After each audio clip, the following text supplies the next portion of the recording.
జగన్ జిల్లాల బాట పట్టబోతున్నారు. నేను మొన్ననే చెప్పా, నియోజకవర్గాల వారీ సమీక్షా సమావేశాలు జరుగుతాయి. అంటే నియోజకవర్గాల వారీగా ఉండదు, అది వేరే ప్లాన్ చేస్తారు అన్నట్టు. ఇప్పుడు అదే తాజాగా వినబడుతున్నది.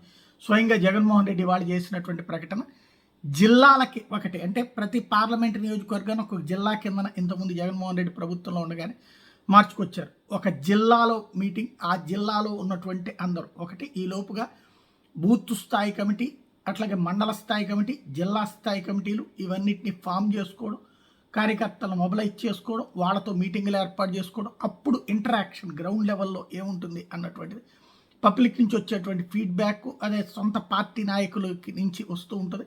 అక్కడ వాళ్ళు ఎలాంటి వేధింపులకు గురవుతున్నారు, అక్కడ జరుగుతున్న ఇసుకది ఎట్లా ఉంటుంది, అక్కడ మద్యం ఎట్లా ఉంటుంది, అక్కడ సంక్షేమ పథకాల గురించి ప్రజలు ఏం కోరుకుంటున్నారు, అభివృద్ధి అన్నటువంటి కాన్సెప్ట్ మీద ప్రజలు ఎలా ఫీల్ అవుతున్నారు, ఇట్లాంటి ఫీడ్బ్యాక్ తీసుకోవడానికి వీలుంటుంది. ఇవన్నిటిని స్వయంగా తను దగ్గరుండి చూడటానికి, ఎవరి ద్వారానో ఫీడ్బ్యాక్ తెచ్చుకోవడం కాకుండా తను స్వయంగా జనంలోకి వెళ్ళబోతున్నారు. ఆ విషయాన్ని అధికారికంగా వాళ్ళు ప్రకటించారు. ఆయన ఏం మాట్లాడారు ఒకసారి వెళ్తాం.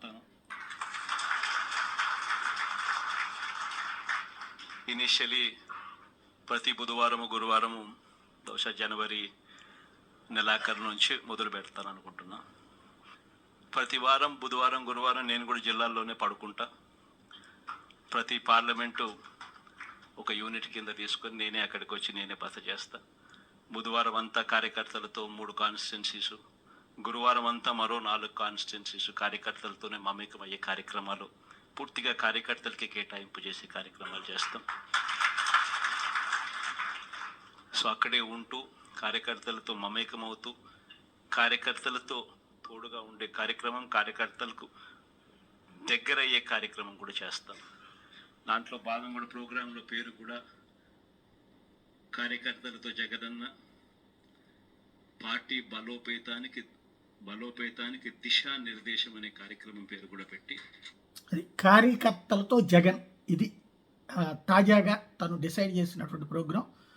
తద్వారా ఇంతవరకు కార్యకర్తలకే దూరం అయ్యాడు జగన్మోహన్ రెడ్డి. ఆ కార్యకర్తలకి చేరువయ్యే ప్రయత్నం ప్రారంభించారు. దెబ్బ తిన్న తర్వాత వచ్చినటువంటి జ్ఞానోదయం అనాలా, లేకపోతే మార్పు అనాలా, మొత్తం మీద మార్పు ఆరంభమై